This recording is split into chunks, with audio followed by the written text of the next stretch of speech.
స్వామి శరణం అయ్యప్ప. ఈరోజు అయ్యప్ప మాలధరణ మా అమ్మ స్వామితోని మాల వేసుకోవడం జరిగింది స్వామి.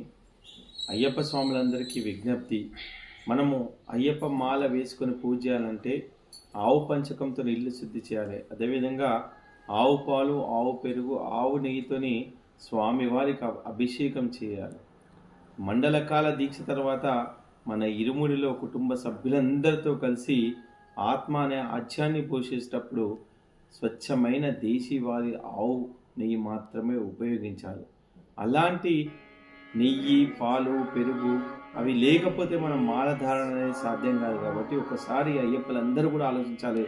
ఇవన్నీ ఇస్తున్న పంచగవ్యాలు ఇస్తున్నటువంటి మన ఈ గోమాతను రక్షించుకోవాల్సిన బాధ్యత ప్రతి ఒక్క అయ్యప్ప పైన లేదా అని చెప్పి నేను అడుగుతున్నాను. ఈరోజు ఈ గోవులు అన్యాక్రాంతమవుతున్నాయి. అందుకే